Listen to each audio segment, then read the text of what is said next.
Hello friends, అందరికీ నమస్తే. ముందుగా అందరికీ శ్రీరామనవమి శుభాకాంక్షలు. ఎందుకంటే పండుగ రోజు వీడియో అనమాట ఇదిగోండి ఫ్రెండ్స్. పొద్దున్నే ఇంట్లో పనులు, అలాగే కొన్ని పూజకు సంబంధించిన పనులు అనేది కంప్లీట్ చేసేసానమాట. ఇదిగోండి దేవుడి సామాన్లు అనేది తోమేసుకొని పక్కన పెట్టేసుకున్న.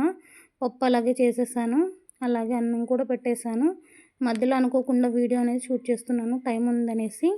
ఇదిగోండి పెసరపప్పు నానబెట్టేసి కొన్ని నీళ్ళు వంపేసేసుకొని, ఎందుకంటే గ్యాస్ పట్టుకుంటుందన్నమాట. నీళ్ళు వంపేసేసుకొని ఇంకా కొన్ని నీళ్ళు పోసేసుకొని స్టవ్ వెలిగించి స్టవ్ మీద గిన్నె పెట్టేసుకొని కొంచెం ఉడకనిచ్చుకుని పెట్టేసుకుందామని పెసరపప్పు పెట్టుకుంటున్నా.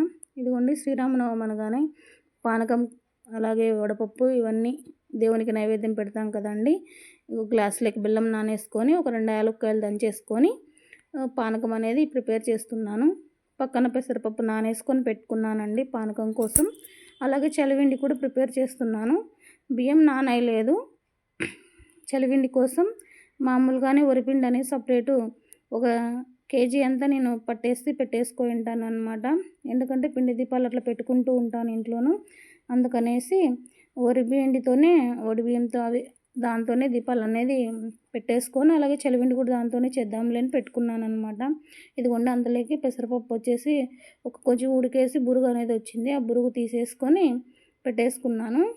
మళ్ళీ బురుగు రాకోకుండా ఉంటుందన్నమాట. ఇదిగోండి 1 కప్ అంతా పిండి అనేది తీసుకున్నాను అనమాట, బియ్యపు పిండి. కొంచెం బెల్లం తగినంత వేసుకొని 2 యాలక్కాయలు వేసేసుకొని మిక్సీ అనేది పట్టేసుకుంటున్నా. ఇదిగో తులసి దళాలుగా పానకంలోకి వేసేసానండి. పిండి అనేది మిక్సీ పట్టేసుకుంటున్నాను.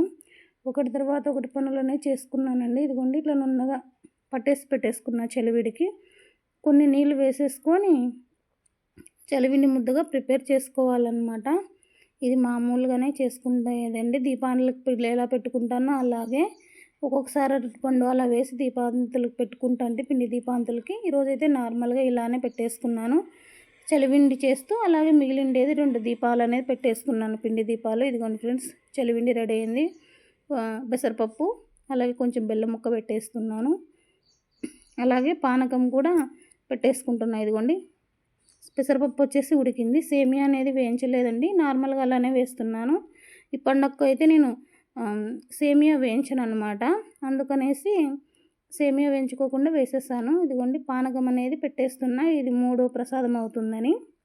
ఇంకొకటి కర్బూజకాయ ఉంది, కర్బూజకాయ కట్ చేసి ఒక ముక్క అనేది పెట్టేశానండి. పిండి దీపాలుగా ఒకవైపు రెడీ చేసేసి పెట్టేశాను. సేమియాను అది ఇంకా గిన్నె తక్కువైందనమాట. అందుకు ఇంకో పెద్ద గిన్నె తీసుకొని పెద్ద గిన్నెలోకి మార్చేసుకొని పెట్టేసుకున్నాను. ఇదిగోండి బెల్లం ఇంత వేసుకున్నాను, చక్కెర కానీ వేసుకున్నా. అది కొంచెం వీడియో అనేది మిస్ అయింది ఫ్రెండ్స్. చక్కెర కానీ కొంచెం వేసుకోండి, ఎందుకంటే ఒకటే బెల్లం ఉంటే బెల్లం టేస్ట్ వేరే ఉంటుందనేసి చక్కెర కానీ వేసుకున్నాను. ఇదిగోండి ఫ్రెండ్స్, ఇప్పుడు దీపాలకి బొట్లు అనేది పెట్టేసుకొని కుంకుమ బొట్లు, పసుపు అలా అనేది పెట్టేసుకొని ఇంకా పూజ కాడ పెట్టేసుకోవడమే.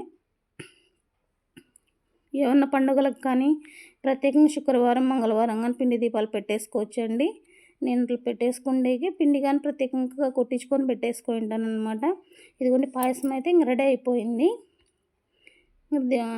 దేవుని సామాన్లు అనేది క్లీన్ చేసేసుకొని తుడిచేసుకొని ఇంక బొట్లు పెట్టేసుకొని పూజ అనేది కంప్లీట్ చేసేసుకోవాలండి. ఇదిగోండి ఫ్రెండ్స్, పూజ అయితే ఇలా కంప్లీట్ అయింది.